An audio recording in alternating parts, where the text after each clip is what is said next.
In the humming steel belly of the USS Gerrard, a quiet chief engineer was about to uncover a sabotage that could sink more than ships. What started as a routine maintenance check took a shocking turn when she came face to face with classified Navy SEAL combat footage. Chief Petty Officer Elena "Lenny" Marquez wasn't your typical mechanic.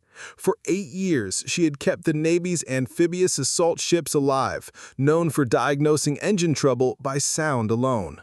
When they encountered a crippled patrol craft drifting in under escort, they had no idea they were walking into a conspiracy reaching the highest levels of command. Elena's decision to dig deeper would lead to the unmasking of a program designed to fail ships at will. What began as a simple parts requisition would become a mission to save lives and expose treachery.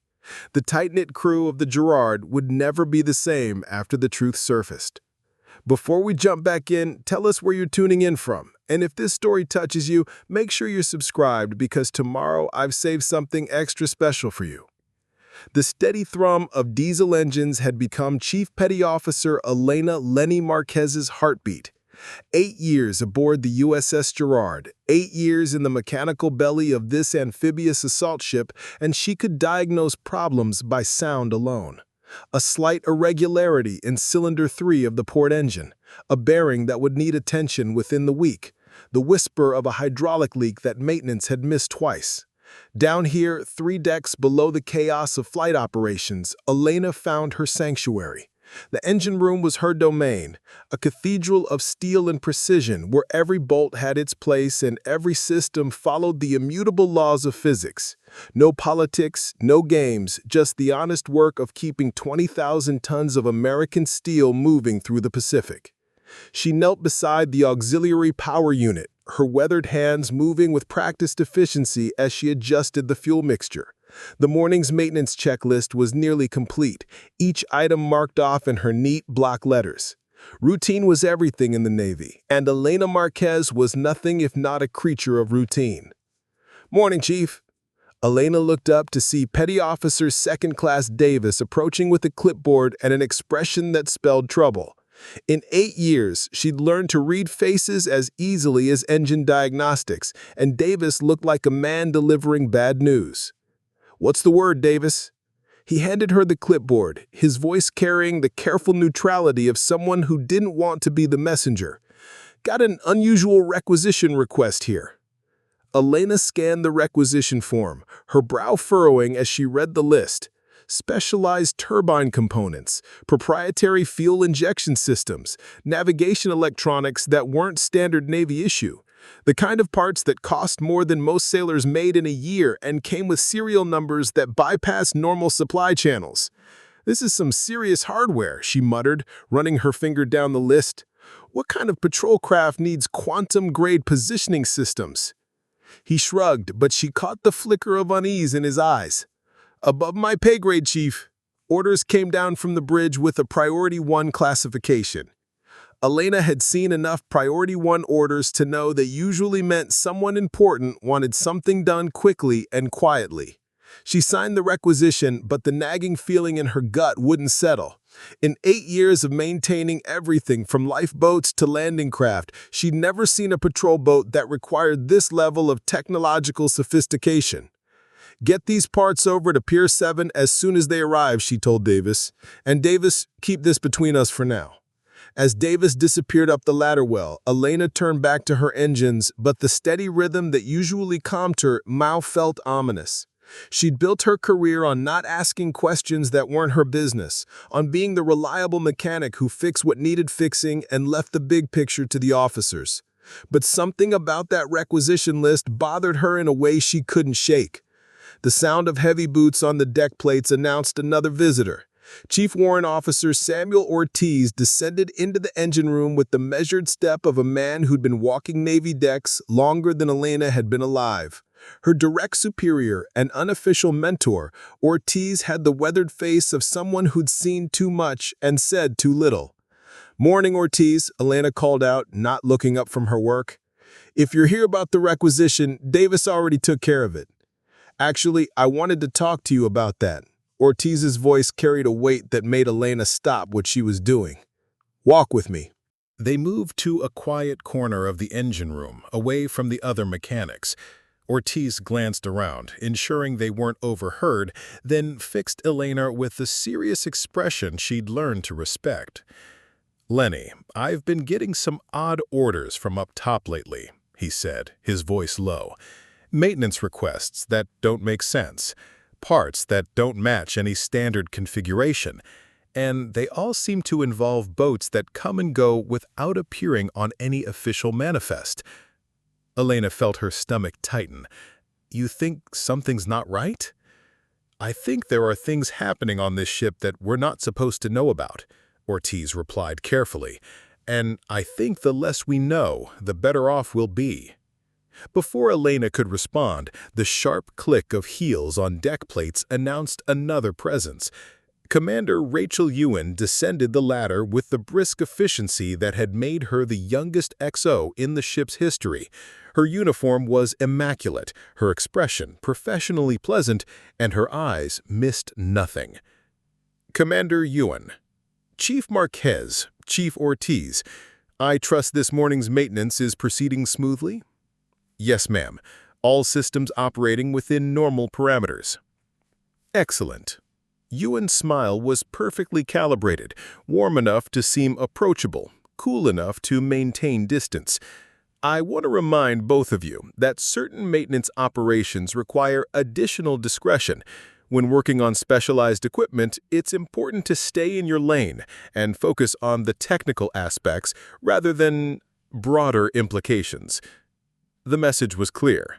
Do your job, don't ask questions, and don't discuss what you see with anyone who doesn't need to know. Elena had heard variations of this speech before, but coming from Ewan, it felt more like a warning than guidance. "Understood, ma'am." "Good. The Navy functions best when everyone focuses on their specific area of expertise." Ewan's gaze lingered on Elena for a moment longer than necessary. "Chief Marquez, I understand you've built quite a reputation for solving impossible mechanical problems. That kind of skill is valuable, but it's important to apply it judiciously." After Ewan departed, Elena and Ortiz stood in uncomfortable silence for several minutes. Finally, Ortiz spoke. "Lenny, I've been doing this for 23 years. I've learned when to ask questions and when to keep my mouth shut." Placed a weathered hand on her shoulder. "Whatever's going on with these special boats, it's bigger than us. Stay focused on keeping our people safe and our engines running. Everything else is above our pay grade." Elena nodded, but as she returned to her work, Ortiz's words echoed in her mind. For 8 years, she'd found comfort in the predictable world of machinery and maintenance schedules. But now, standing in the heart of the ship that had been her home, she felt the first tremor of something that would shatter that comfortable routine forever. The engines hummed around her, their rhythm unchanged, but Elena Marquez was beginning to listen for something different in their mechanical song. The general alarm that echoed through the USS Gerrard at 1400 hours wasn't the scheduled drill Elena had been expecting. She looked up from the bearing housing she'd been inspecting, her hands still covered in grease, as the ship's intercom crackled to life. All hands, prepared to receive emergency vessel alongside port side. Medical personnel and damage control teams report to station." Elena wiped her hands on her coveralls and made her way topside, curiosity overriding standing orders about staying at her station during emergencies. What she saw when she reached the main deck made her stomach clench with professional concern and personal dread. A patrol craft was limping towards the Gerrard under escort by 2 other vessels, black smoke streaming from its engine compartment. Even from a distance, Elena could see the craft was in bad shape. Scorch marks along its hull, twisted metal where equipment should have been, and a list that suggested serious internal damage. The first person off the patrol craft was a lieutenant commander who moved with the controlled urgency of someone who just lived through something he didn't want to repeat. He was followed by 5 other men, all wearing the subdued uniforms and quiet confidence that marked them as Navy SEALs. They looked exhausted, shaken in the way that came from facing the unexpected rather than the simply dangerous. "Chief Marquez." Elena turned to find a Petty Officer First Class approaching, his gear still dripping seawater. Despite the ordeal he'd clearly just endured, his eyes were sharp in assessing. He had the weathered hands of someone who worked with machinery, and when he spoke, his voice carried the flat pragmatism of a man who dealt in facts rather than theories. "I'm Mac McAllister," he said, extending a hand. "I understand you're the one who fixes the impossible problems?" "Depends on the problem," Elena replied, shaking his hand and noting the calluses that marked him as someone who knew his way around tools. "I'm guessing from the look of your boat, this is going to be one of those times." "That would be putting it mildly." The lieutenant commander approached, and Elena recognized the bearing of a man accustomed to command. "I'm Lieutenant Commander Jack Keating. We need your boat operational again, and we need it done quietly and quickly." Elena studied the smoking patrol craft, her trained eye taking in the damage patterns. "I'll need to get a look at the engine compartment before I can tell you if that's even possible. What happened out there?" "Engine failure during a routine patrol," Keating said, but something in his tone suggested the failure had been anything but routine. "We were lucky to make it back." Max stepped closer, lowering his voice. "Chief, before you take a look, I need to ask you something. In all your years working on these boats, have you ever seen damage like this?" Elena followed his gaze to the patrol craft. Now that she was closer, the damage patterns were even more disturbing. The scoring on the engine housing wasn't random. It followed the lines of stress points in critical components with surgical precision. Someone had known exactly where to hit this engine to cause maximum damage while making it look like mechanical failure. "I need to see the engine compartment," she said finally. Getting aboard the damaged craft required careful navigation around twisted metal and exposed wiring. The engine compartment was worse than Elena had feared. The primary turbine showed signs of deliberate tampering, scoring on critical components that would cause catastrophic failure under stress, fuel lines that had been subtly altered to create dangerous pressure buildups, navigation systems that had been modified in ways that would be invisible during routine inspections. "Jesus," she breathed, running her fingers along the damaged turbine housing. "This wasn't an accident." Mac appeared beside her, his expression grim. "That's what we thought. Question is, who would want to sabotage a Navy patrol craft, and how would they get access to do work this sophisticated?" Elena continued her examination, her professional training warring with a growing sense of unease. The modifications were expertly done, the kind of work that required both advanced technical knowledge and access to specialized tools. This wasn't the work of an amateur or an outsider. The person who did this knew Navy systems inside and out. They understood not just how to break things, but how to break them in a way that wouldn't be obvious until it was too late. Keating appeared in the doorway of the engine compartment, his face drawn with exhaustion and something that looked like guilt. "Chief, we need this boat running again. But more than that, we need to understand how this happened. Can you fix it?" "I can fix it, but it's going to take time, and I'm going to need parts that aren't in our standard inventory." "Whatever you need. Just discretion would be appreciated." As Elena began mentally cataloging what would be required for the repairs, Mac pulled her aside. His usual matter-of-fact demeanor had been replaced by something more urgent, more personal. "Chief, there's something else you need to know," he said, glancing around to ensure they weren't overheard. "This isn't the first time we've seen damage like this. There have been other incidents, other boats that have suffered mechanical failures during critical operations." "How many other incidents?" "Too many to be coincidence." Mac's voice dropped to barely above a whisper. "We think someone's been systematically sabotaging Navy vessels, targeting boats involved in sensitive operations." Elena felt a chill that had nothing to do with the ocean breeze. "Are you saying someone inside the Navy is doing this?" "I'm saying we need help figuring that out, and you might be the only person with the technical knowledge to trace this back to its source." As the damaged patrol craft was secured alongside the Gerrard, Elena found herself standing at a crossroads she'd never expected to face. For 8 years, she'd prided herself on staying out of Navy politics, on focusing solely on the technical aspects of her job. But now, looking at the systematic sabotage of American military equipment, she realized that mechanical problems and political problems weren't always separate things. "I'll need to examine those other boats you mentioned, and I'll need complete maintenance records for any vessel that has experienced these kinds of failures." Mac nodded grimly. "Meet me in Tool Storage Bay 3 after evening chow. And, Chief, keep this between us for now. We're not sure who we can trust." As the damaged patrol craft was secured alongside the Gerrard, Elena found herself standing at a crossroads she'd never expected to face. For 8 years, she'd prided herself on staying out of Navy politics, on focusing solely on the technical aspects of her job. But now, looking at the systematic sabotage of American military equipment, she realized that mechanical problems and political problems weren't always separate things.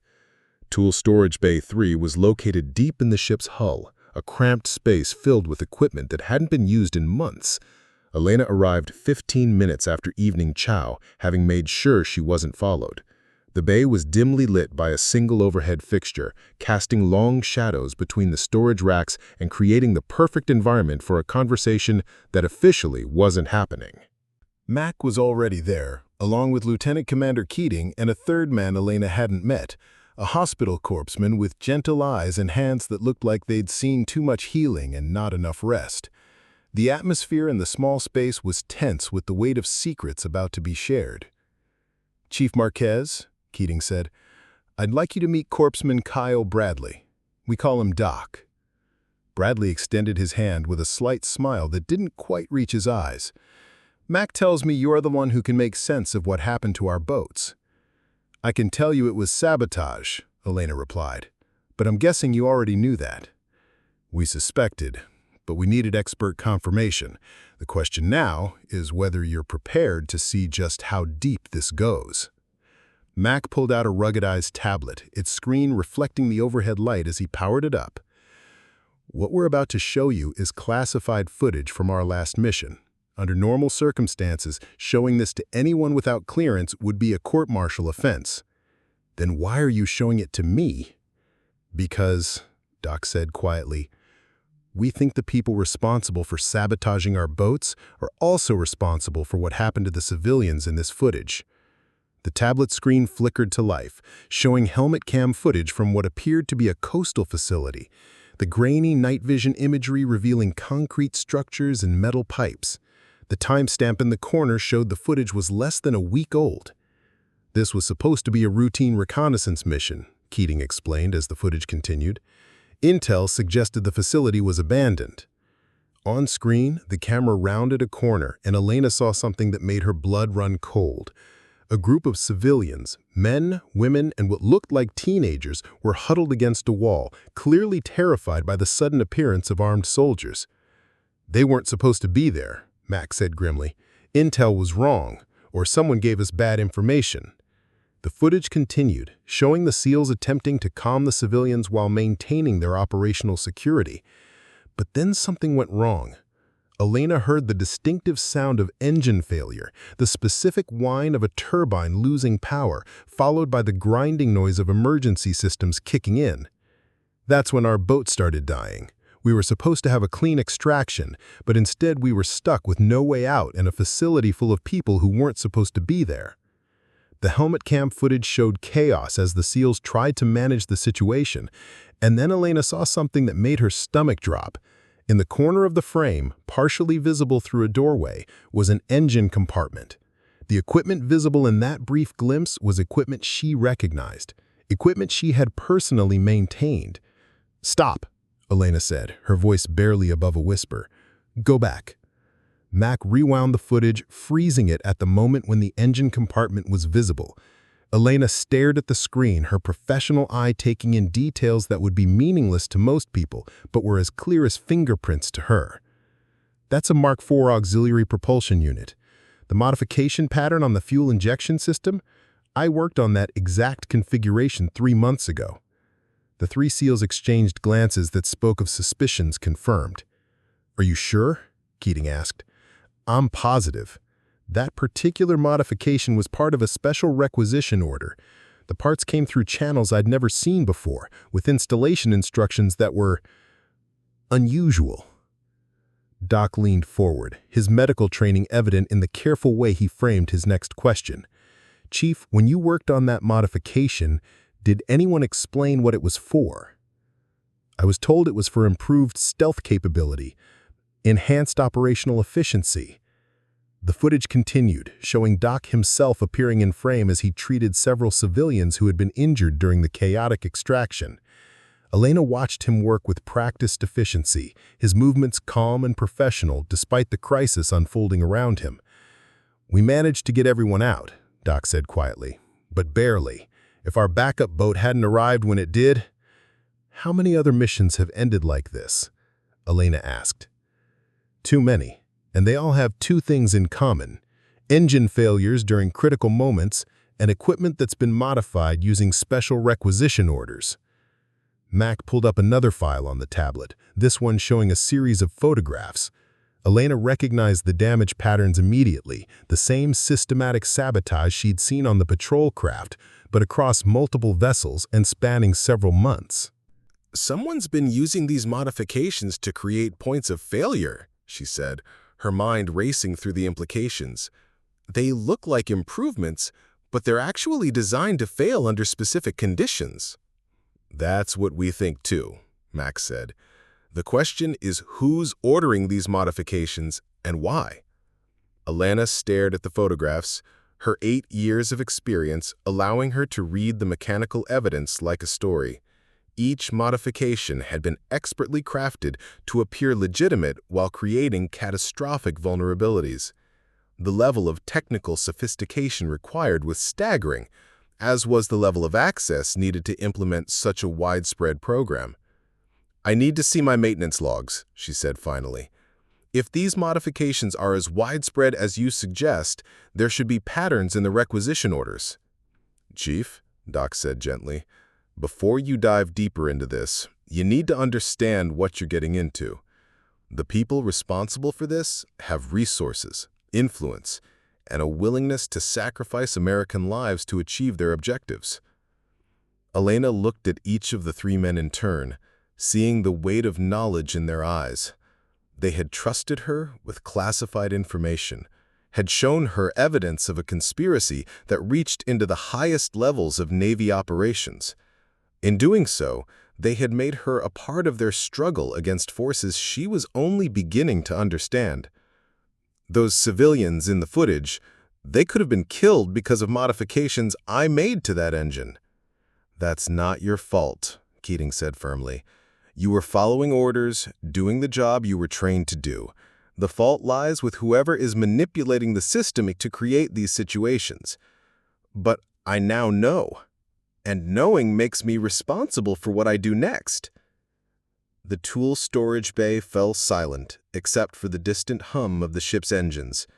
Elena realized that the mechanical rhythm that had been her comfort for 8 years now sounded different. Not peaceful, but ominous.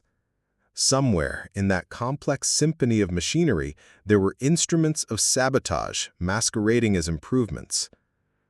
"I'll examine the maintenance logs," she said finally, "but I'll need access to classified requisition records, and I'll need protection if what we find is as big as you think it is." Mac nodded grimly. "We'll provide whatever support we can. But Chief, once you start down this path, there's no going back. The people behind this don't leave loose ends." As Elena prepared to leave the storage bay, Doc placed a gentle hand on her arm. "For what it's worth, those civilians in the footage are alive because we were there to help them. Sometimes, the best we can do is minimize the damage and try to prevent it from happening again." Elena nodded, but as she made her way back through the ship's corridors toward the engine room, she carried with her the weight of classified footage and the growing certainty that her quiet life of routine maintenance was about to become something far more dangerous. The engines hummed around her as she walked, their familiar rhythm now carrying an undertone of conspiracy and betrayal. In the morning, she would begin examining maintenance logs with new eyes, looking not just for mechanical problems, but for the human evil that had corrupted the systems she had trusted. The hum of the engines would continue, but Elena Marquez would never hear it the same way again. Lenny, I've been doing this long enough to recognize when someone's digging into things that could get them hurt. He picked up one of the damaged fuel injectors, examining it with practiced eyes. This isn't routine maintenance anymore, is it? Elena met his gaze, seeing concern mixed with fear in his expression. What do you know about this special requisition order, Sam? Ortiz set down the fuel injector and ran a hand through his gray hair. I know enough to have stayed quiet for 23 years. I know that some questions don't have answers you want to hear. But you suspected something was wrong. I suspected a lot of things. Ortiz moved closer, lowering his voice. I suspected that some of the modifications we've been making weren't really improvements. I suspected that certain boats were being set up to fail at convenient times. And I suspected that anyone who asked too many questions might find themselves transferred to a very cold, very remote duty station. Elena felt a chill that had nothing to do with the engine room's temperature. Has that happened before? Chief Petty Officer Martinez, about 4 years ago. Smart engineer, asked too many questions about irregular maintenance orders. One day he was scheduled for a routine inspection. The next day he was reassigned to weather station duty in Alaska. Never heard from him again. The message was clear. Stay quiet, stay safe, keep your head down. But Elena looked at the evidence spread before her, evidence that her work had contributed to missions that put both military personnel and civilians at risk, and knew she couldn't follow that advice. I can't pretend I don't know, she said quietly. Ortiz studied her for a long moment, then nodded with the resignation of a man who'd seen this day coming. Then be careful who you trust. And Lenny, if you're going to do this, do it right. Document everything, make copies, and don't keep all your evidence in one place. Before Elena could respond, the sound of footsteps on the deck plates announced another visitor. Commander Ewan appeared in the doorway, her uniform crisp despite the late hour, and her expression carefully neutral. Chief Marquez, Chief Ortiz. I was reviewing the day's maintenance reports and noticed some irregular activity. Elena's mouth drew dry, but she kept her voice steady. Just completing the damage assessment on the patrol craft, ma'am. I see. Ewan's gaze swept over the disassembled components, lingering on Elena's camera and the computer screen. And this assessment requires photography and database queries beyond your normal scope of responsibility. I believe in thorough documentation, ma'am. Admirable. Ewan stepped closer, her presence filling the small space. Chief Marquez, you've built an excellent reputation in your 8 years aboard this ship. You're known for your technical expertise, your reliability, and your discretion. I'd hate to see anything damage that reputation. The threat was politely delivered, but unmistakable. Elena felt Ortiz tense beside her, his protective instincts warring against his own need for self-preservation. I understand, ma'am. I'm sure you do. Ewan's smile was perfectly calibrated, revealing nothing of her true thoughts. I should also mention that certain members of the crew have been asking questions about your recent interactions with our SEAL guests. It's important to remember that information compartmentalization exists for good reasons. Elena nodded, not trusting herself to speak. Excellent. I'll expect your final report on the patrol craft repairs by 0800 tomorrow. Ewan turned to leave, then paused. Oh, and Chief, in the future, I'd appreciate it if you cleared any non-standard investigative procedures with me first. We wouldn't want any misunderstandings. After Ewan departed, Elena and Ortiz stood in tense silence for several minutes. Finally, Ortiz spoke. She knows, he said simply. How much do you think she knows? Enough to be worried. Ortiz picked up another damaged component, turning it over in his hands. Lenny, whatever you're planning to do, you need to do it fast. The walls are closing in. Elena looked at the evidence spread before her, then at the computer screen still displaying the pattern of special requisitions that traced back through months of her work.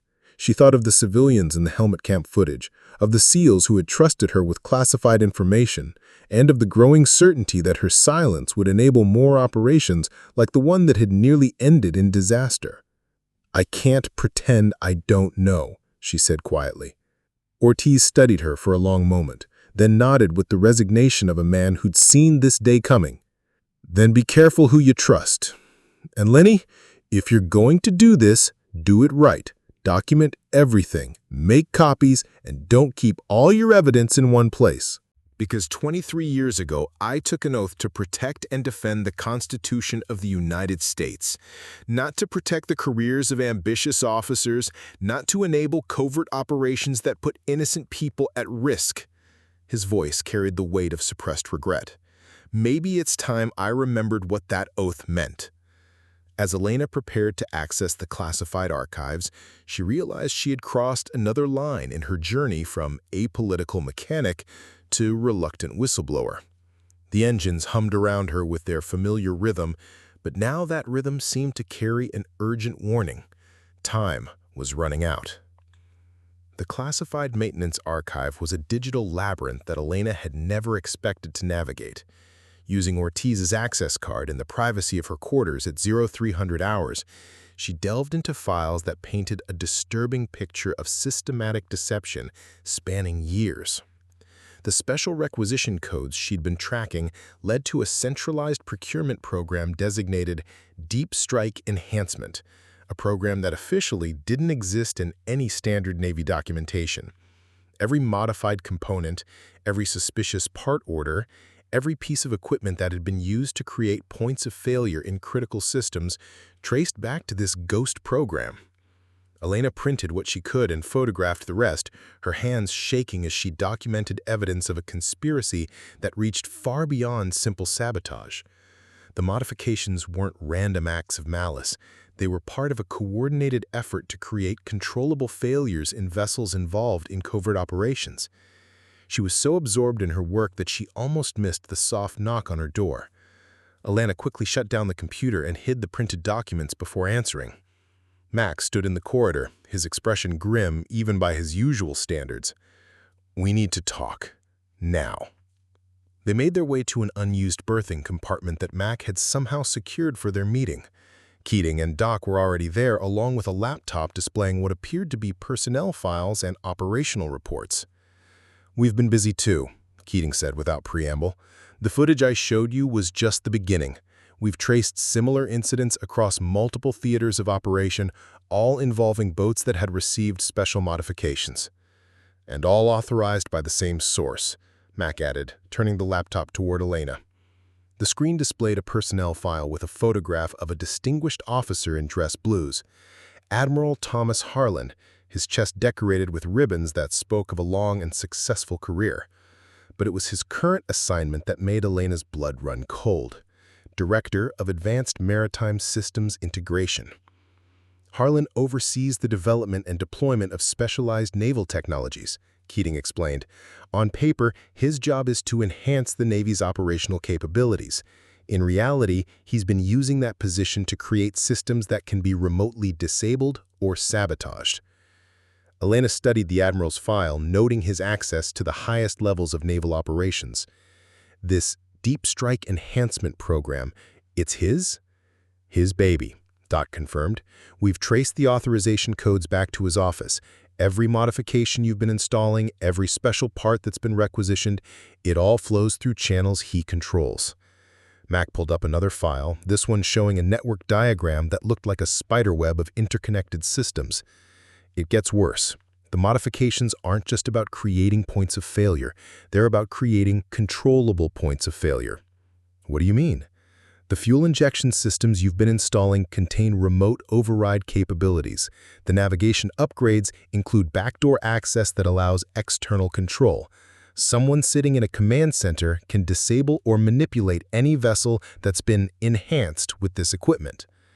Elena felt sick as the implications sunk in. He's been turning Navy vessels into remote-controlled weapons. Or remote-controlled casualties, Doc added quietly. Boats that can be disabled during sensitive operations, crews that can be left stranded in hostile territory. missions that can be sabotaged if they become politically inconvenient. Elena thought of all the maintenance work she'd done over the past 2 years, all the special modifications she'd installed without question. How many boats have been compromised? Based on the requisition patterns you've been tracking, probably dozens, maybe more. Keating leaned forward, his expression intense. "Chief, we need your help to prove this.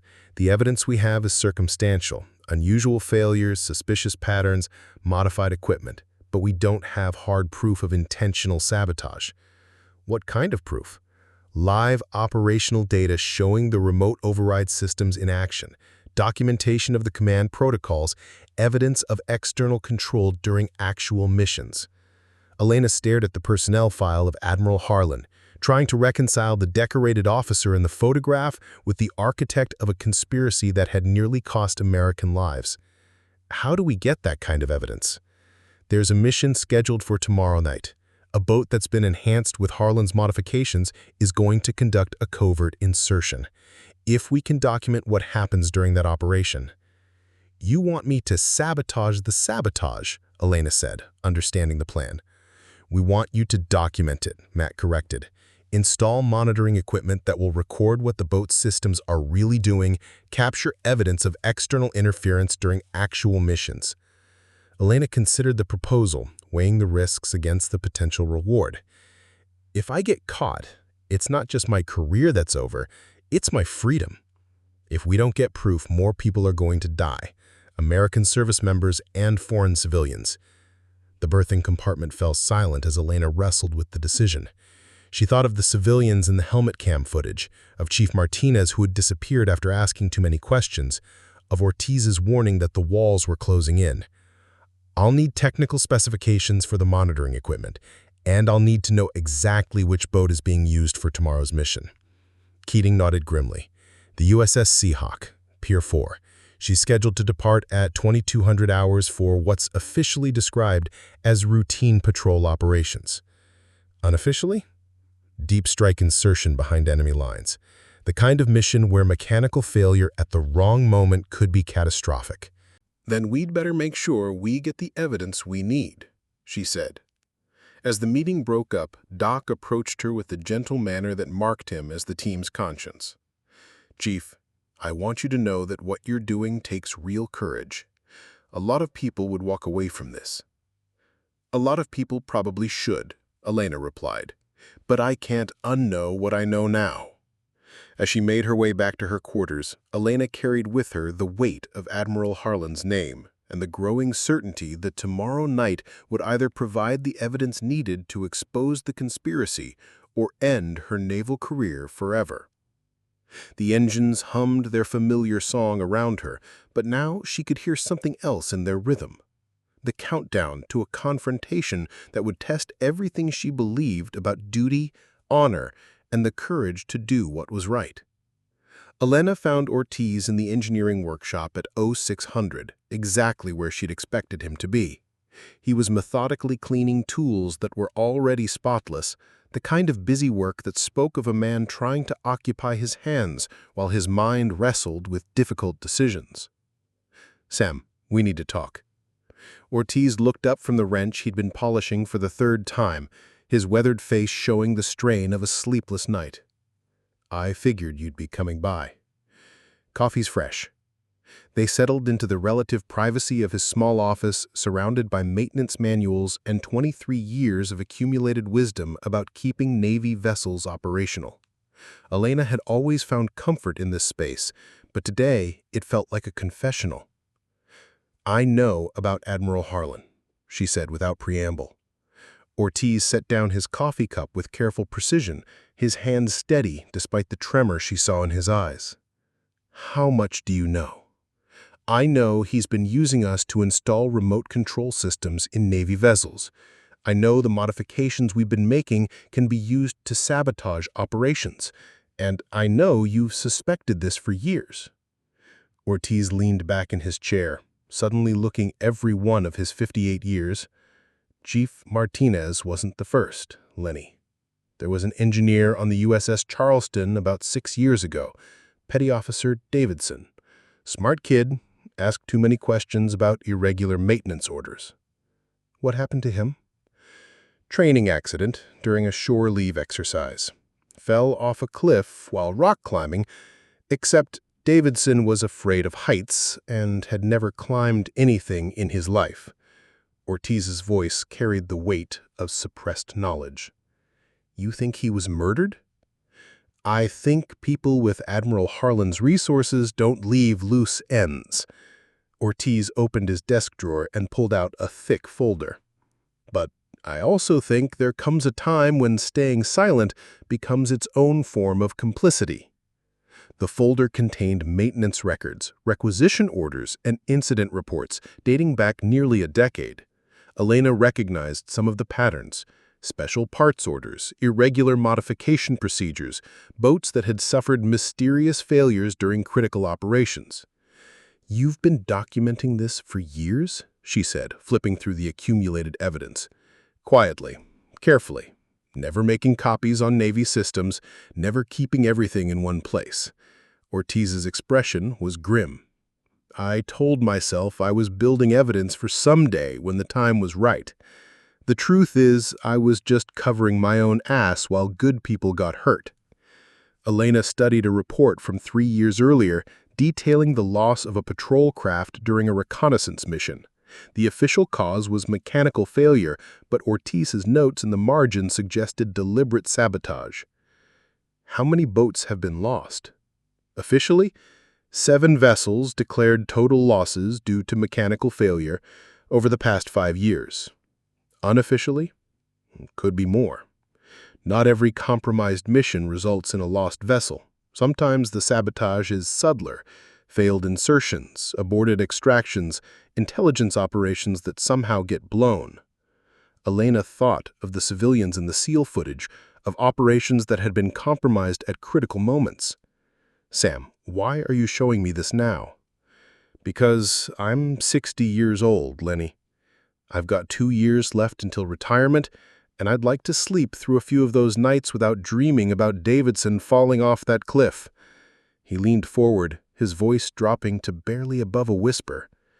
"And because you're not going to let this go, and if you're determined to stick your neck out, you might as well have all the facts."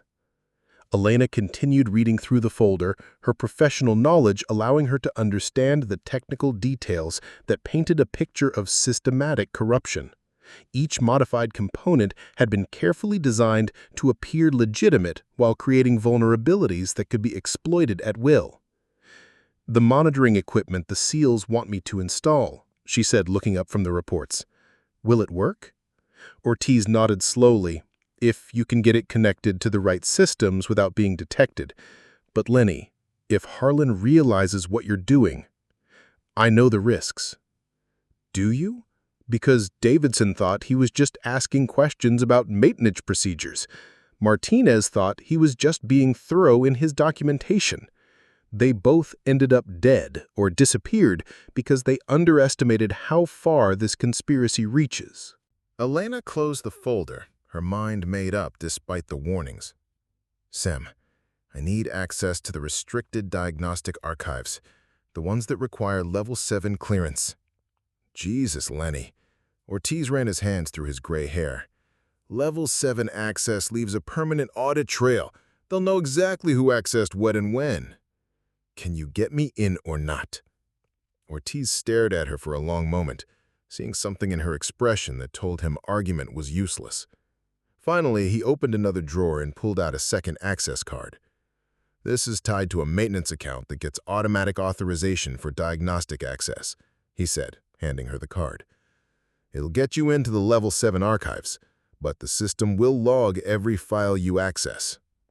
"How long before they notice?" "Maybe a day, maybe an hour. Depends on how paranoid Harlan's people are about monitoring the archives."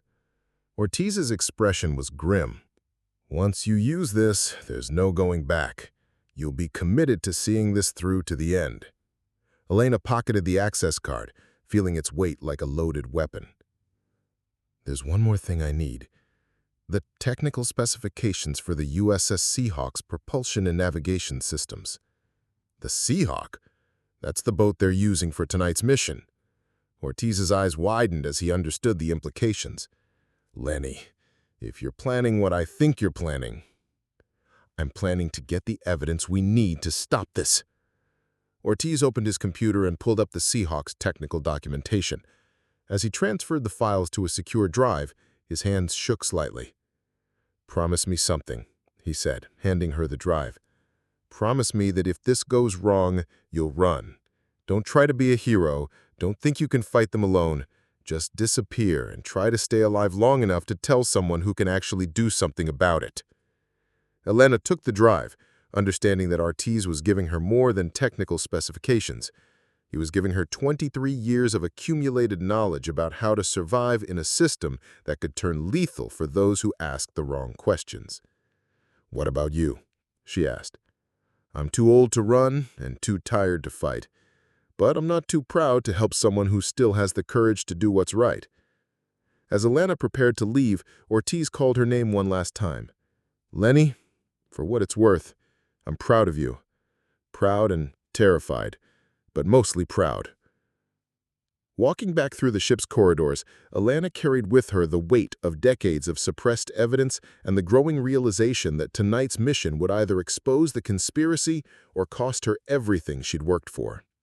The engines hummed around her with their familiar rhythm, but now she understood that within that mechanical song lay the heartbeat of a system that had been corrupted from within. A system she was about to challenge with nothing more than determination and the hope that the truth would be enough. The SEAL team's berthing compartment had been transformed into an impromptu command center. Charts of the operational area covered one wall, while another displayed technical schematics of the USS Seahawks systems.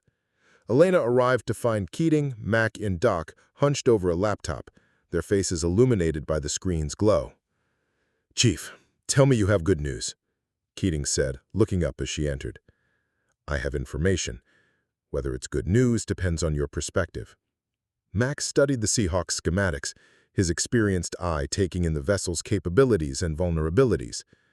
"This is a fast attack craft, designed for high-speed insertions and extractions. What kind of modifications has Harlan's program made to her?" "Extensive ones." Elena pointed to specific areas on the schematic. "Enhanced navigation suite with quantum positioning capability, modified fuel injection system for improved stealth operation, and upgraded communication arrays for secure satellite linkage."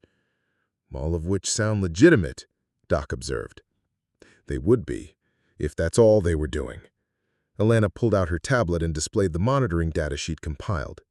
"These systems have been modified to include remote access capabilities. The navigation system can be overridden by external signals, the fuel injection can be remotely controlled to create engine failure, and the communication array can be used to broadcast the boat's position to unauthorized recipients." Keating leaned back in his chair, his expression grim. "So Harlan can disable any boat equipped with these modifications whenever he wants. Or worse, he can turn them into guided weapons. Imagine a fast attack craft loaded with explosives, remotely piloted into a target while the crew thinks they're conducting a routine mission." The implications hung in the air like a toxic cloud. Mac was the first to break the silence. "How do we prove it?" Elena opened her tablet and showed them the monitoring software she'd been developing. "I can install passive recording devices in the Seahawks systems. They'll document any external signals attempting to control the boat, capture evidence of remote override attempts, and record the command protocols being used." "Can you do it without being detected?" Keating asked. "The devices are small enough to be hidden within existing system housings. As long as no one conducts a detailed inspection, they should remain undetected." Elena paused, considering the risks. "The problem is installation time. I'll need at least 2 hours of uninterrupted access to the boat's systems." Doc studied the mission timeline displayed on their chart. "The Seahawk doesn't depart until 2200 hours, but the crew will be conducting pre-mission checks starting at 1900, which gives us a 3-hour window between 1600 and 1900 when the boat should be relatively unguarded," Mac calculated. Elena shook her head. "It's not that simple.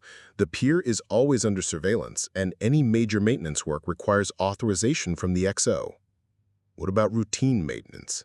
Keating asked. The kind of work that wouldn't raise suspicions. Elena considered the possibilities, her mind racing through maintenance procedures that would provide legitimate access to the Seahawk's critical systems. There's a scheduled diagnostic check of the navigation array at 17:30 hours. I could request assignment to that task. Would Commander Ewan approve the assignment? Not if she suspects what I'm really doing. Elena thought of her recent encounters with the XL, of the carefully delivered warnings about staying in her lane. But Chief Ortiz could make the request as part of routine crew scheduling. Mac nodded approvingly. What kind of backup do you need? Someone to watch for unexpected visitors while I'm working, and someone with the technical knowledge to help with the installation if we run into problems. I can handle the technical support, Mac said. I know these systems well enough to be useful. What about security? Doc asked. If someone discovers what you're doing. Elena thought of Davidson's suspicious death, of Martinez's disappearance, of all the engineers who had asked too many questions and paid the price. Then we'd better make sure no one discovers it. Keating pulled up the evening duty roster on his laptop. I can arrange for most of the pier security to be occupied with a training exercise. That should minimize the number of people around to ask questions. How long do we have once the monitoring devices are installed? Elena asked. The Seahawks' mission is scheduled to last 6 hours. If Harlan's people attempt to interfere with the operation, it'll most likely happen during the critical phases: insertion, target engagement, or extraction. Elena studied the mission profile, noting the points where sabotage would be most likely to occur. The devices will record everything: navigation signals, engine commands, intercepts. If external control is attempted, we'll have definitive proof. And if no interference occurs, Doc asked, then either Harlan's not planning to sabotage this particular mission, or he's more careful than we thought. Elena closed her laptop. Decision made. Either way, we'll know more than we do now. Mac began gathering the technical equipment they would need, his movements precise and economical. Chief, once we install these devices, there's no going back. Harlan's people will eventually discover them during routine maintenance, and when they do, they'll know someone is onto their operation. Elena finished. Which means we'd better be ready to go public with whatever evidence we collect. Keating nodded grimly. We've already established contact with journalists who specialize in military investigations. As soon as we have solid proof, we can get the story out through multiple channels simultaneously. What about protection? Doc asked. For all of us, but especially for Chief Marquez. She's the one taking the biggest risk. Elena thought of Ortiz's warnings, of the engineers who had died or disappeared for asking inconvenient questions. I'll have to trust that the truth is protection enough. The truth didn't protect Davidson or Martinez, Mac pointed out. No, but they were working alone. They didn't have evidence, they didn't have allies, and they didn't have a plan. Elena looked at each of the SEALs in turn. We have all three. As the meeting broke up, Elena felt the weight of the commitment she had made. In less than 6 hours, she would be installing covert monitoring equipment on a Navy vessel, gathering evidence of a conspiracy that reached the highest levels of military command. The familiar hum of the ship's engine seemed louder now, more urgent, as if the machinery itself was warning her of the dangers ahead. But as Elena made her way back to her quarters to prepare for the mission, Elena Marquez carried with her something she hadn't felt in years, the certainty that she was finally doing something that mattered, something worth the risk of everything she had worked to achieve. The engines would continue their mechanical song, but tonight she would be adding her own voice to their rhythm, a voice that would either expose the truth or be silenced forever. A naval thriller. The USS Seahawk cut through the dark waters at precisely 22:47 hours, her modified engines purring with deceptive smoothness. Elena crouched in the cramped engine compartment, surrounded by the monitoring devices she'd installed 3 hours earlier. The passive sensors were already recording normal operational data, but she knew the real test would come during the mission's critical phases. Through her headset, she could hear the SEAL team's communications as they approached their insertion point. Keating's voice was calm and professional, but Elena detected the underlying tension that came from knowing their boat might be sabotaged at any moment. 2 minutes to insertion, came the report from the bridge. Elena watched her monitoring displays, noting the steady streams of data flowing from the Seahawk's navigation, propulsion, and communication systems. Everything appeared normal, but her experience with Harlan's modifications had taught her that appearances could be deadly. At 2302 hours, as the SEALs prepared to deploy, Elena's worst fears were confirmed. Her monitors lit up with warning signals as unauthorized command codes flooded the boat's systems. Someone was attempting to take remote control of the Seahawk. "Mac," she whispered into her headset, "we've got company. Multiple external override attempts on navigation and propulsion." The response came through bursts of static as the boat's communication systems began to malfunction. Elena could hear confusion in the voices of the bridge crew as their instruments started providing conflicting information. She watched in horror as the fuel injection system began receiving commands that would create catastrophic engine failure. Without hesitation, Elena began manually overriding the sabotage attempts, her fingers flying across the emergency control interfaces she'd installed as backup systems. "Bridge, this is engineering," she called over the ship's intercom. "We're experiencing multiple system anomalies. Recommend immediate abortive insertion." But even as she spoke, Elena could see that the external control attempts were becoming more sophisticated. Whoever was manipulating the Seahawk's systems was adapting to her countermeasures in real time. The boat lurched suddenly as the navigation system received a command to alter course toward a known minefield. Elena's hands moved with desperate precision, manually overriding the navigation computer and transmitting the real-time sabotage data to Keating's secure receiver. "Got your transmission," Mac's voice crackled through her headset. "Jesus, Chief, they're trying to kill us all." Elena continued her electronic battle with the unseen enemy, each successful override met with increasingly aggressive attempts to regain control. The monitoring devices captured everything: the command codes, the transmission signatures, the systematic attempt to destroy an American naval vessel and its crew. At 2318 hours, the external interference suddenly stopped. Elena's displays returned to normal, showing steady operational parameters across all systems. But the damage had been done. Not to the Seahawk, which Elena's quick thinking had saved, but to any remaining doubt about the conspiracy's scope and deadly intent. "All stations, this is the bridge," came the announcement. "Mission aborted due to mechanical difficulties. Return to base immediately." As the Seahawk turned toward home, Elena's secure communication device chimed with an encrypted message. The sender was listed as Admin Oversight, but she knew who had really sent it. "Chief Marquez, your recent activities have been noted. Discontinue unauthorized investigations immediately. This is your only warning. T.H."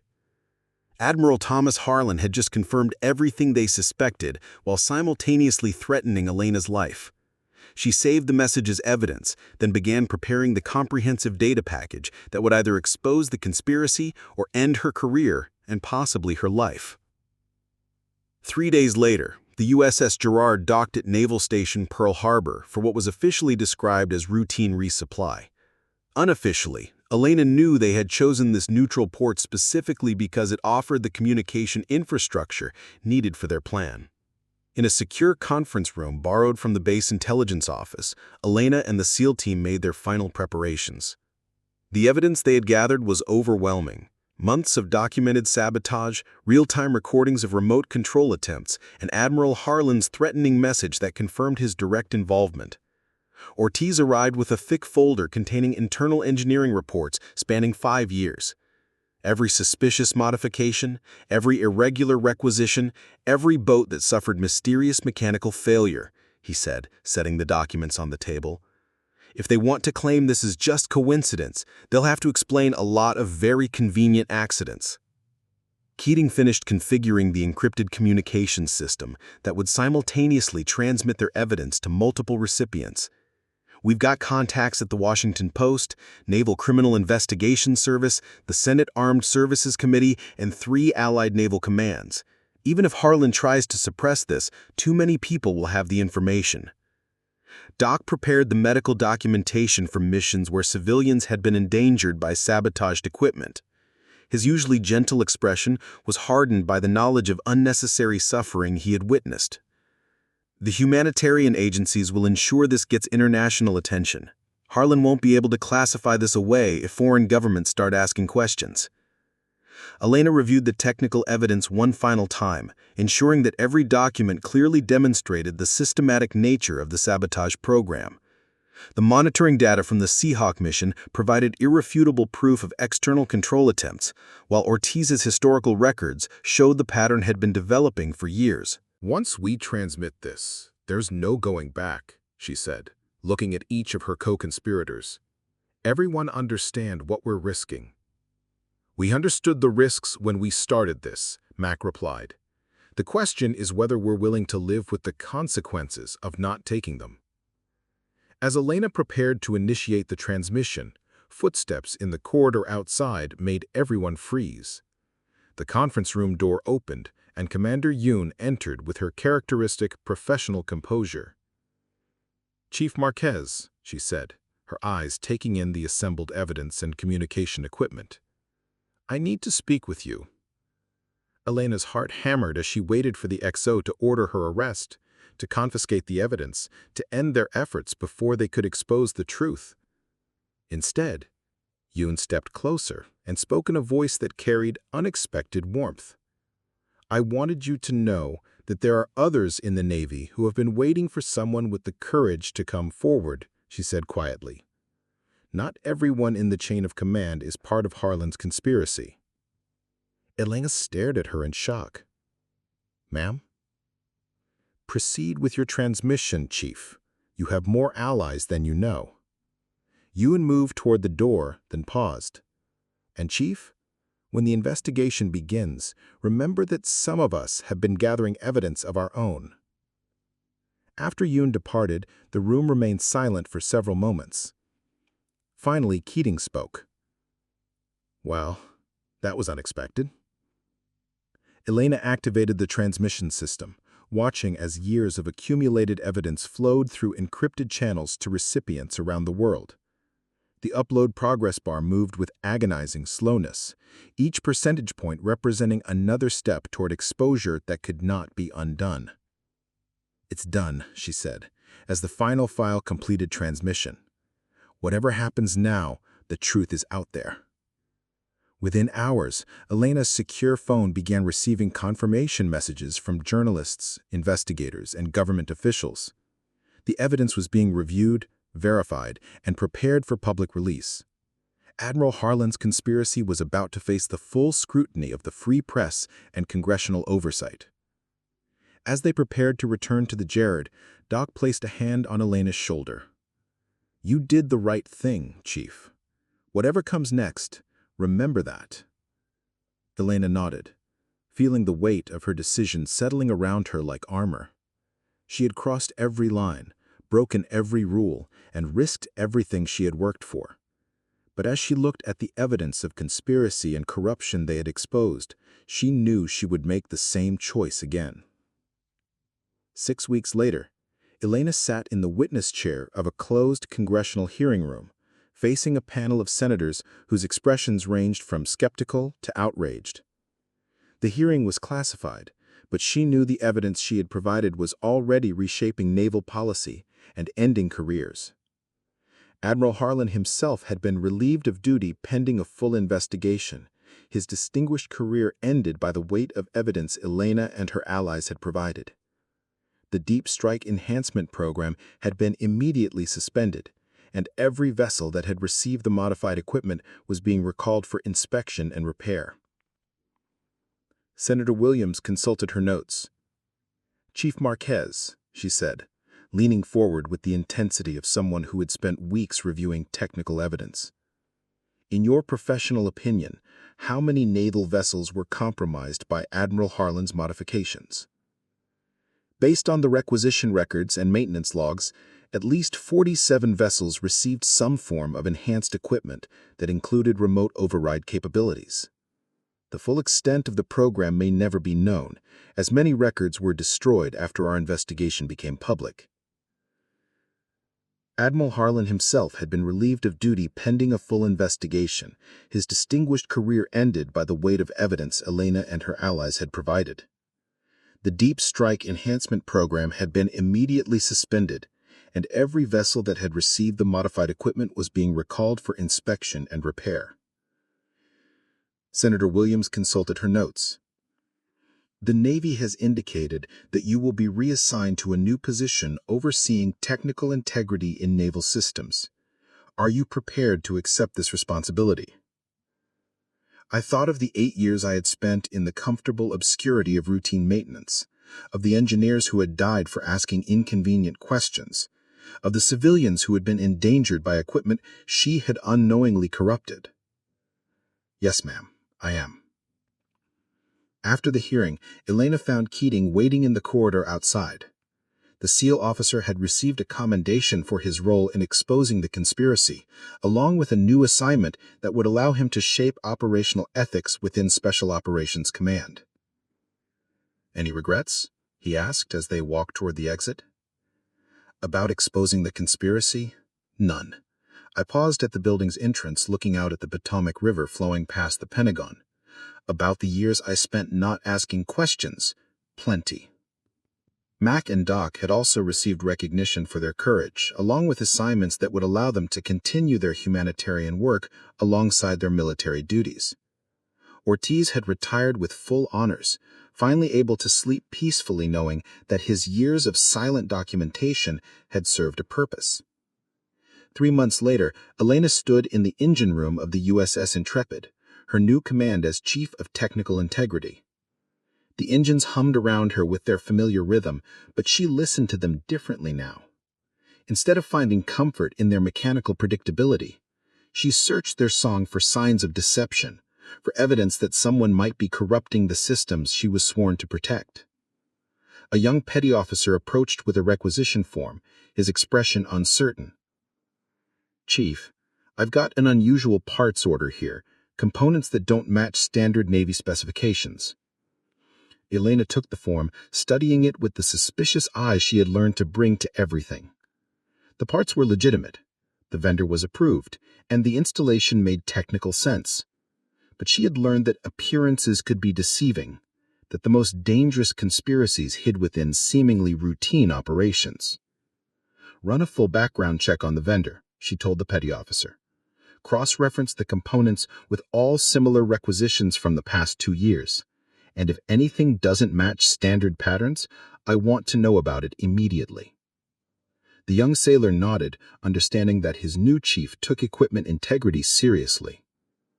As he departed to conduct the investigation, Elena returned her attention to the engines, listening to their mechanical heartbeat with the awareness that her job was no longer just to maintain machinery, but to defend the truth itself. The hum of the engines continued, but Elena Marquez was no longer hiding in their comforting rhythm. She was standing guard over it, ensuring that the systems she protected would serve their intended purpose, rather than the hidden agendas of those who would corrupt them. The mechanical song remained the same, but the woman listening to it had been forever changed by the courage to ask the right questions and the determination to act on the answers she found. Up next, we have 2 more incredible stories that are waiting for you. Just click the image you want to watch and it will take you there. If you enjoyed this video, make sure to subscribe. It would mean a lot.